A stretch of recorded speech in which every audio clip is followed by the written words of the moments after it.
વિચારોનું વાવેતર 101મું પુષ્પ અખાત્રીજ અક્ષય તૃતીયા.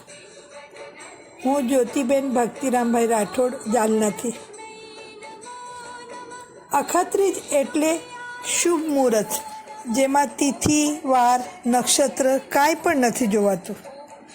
જે પણ કાર્ય કરીએ તે અક્ષય થાય છે, અખંડ થાય છે.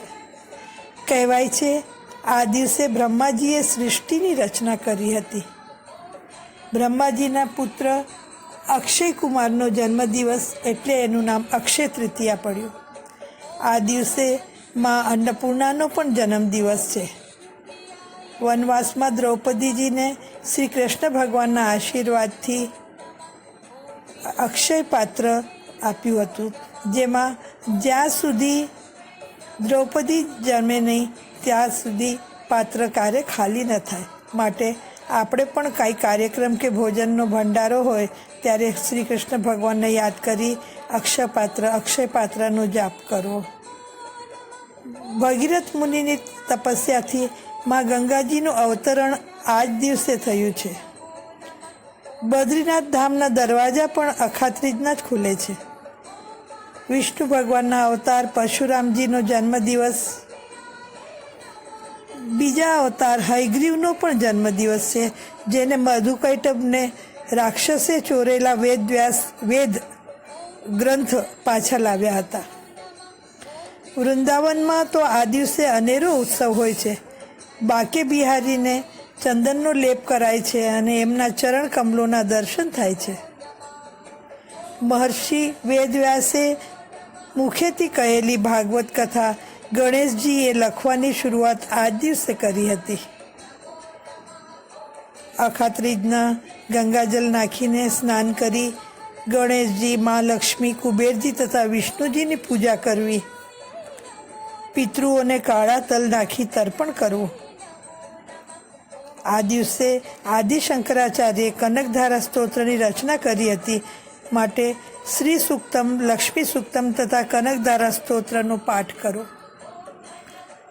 લક્ષ્મીજીનો મંત્ર ઓમ શ્રીમ શ્રીએ નમઃ યા ઓમ મહાલક્ષ્મી નમઃ યા કોઈ પણ મંત્ર, અને કુબેરજીનો ઓમ શ્રી વિત્તેશ્વરાય નમઃ યા અન્ય કોઈ પણ મંત્રની માળા કરવી. યથાશક્તિ દાન કરવું. ધન ધાન્ય, માટલું, પંખો, છત્રી, ચપ્પલ જરૂરતમંદ વ્યક્તિઓને આપવું.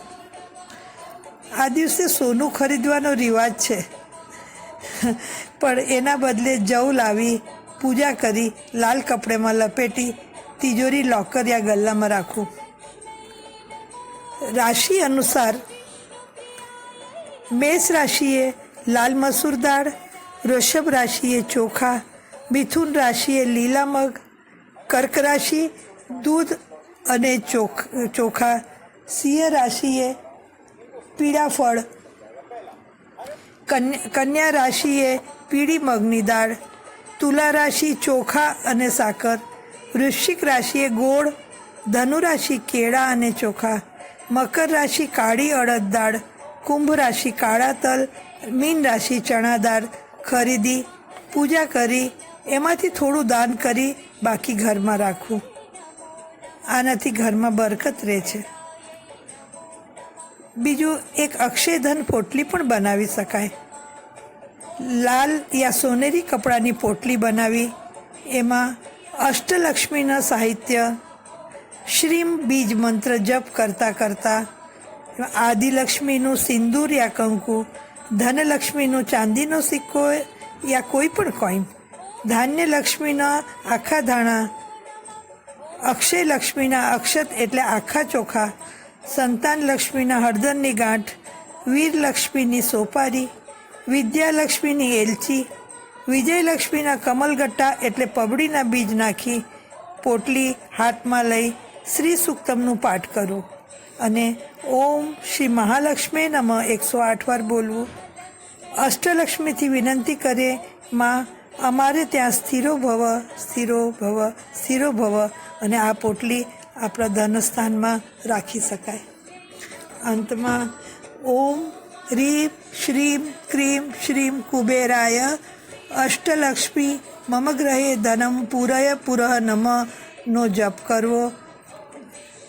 આપણે વિનંતી કરીએ મહાલક્ષ્મી તથા કુબેરજી વિષ્ણુજી સહિત બધાયના ઘરમાં અખંડ રહે. ધન્યવાદ ધન્યવાદ ધન્યવાદ.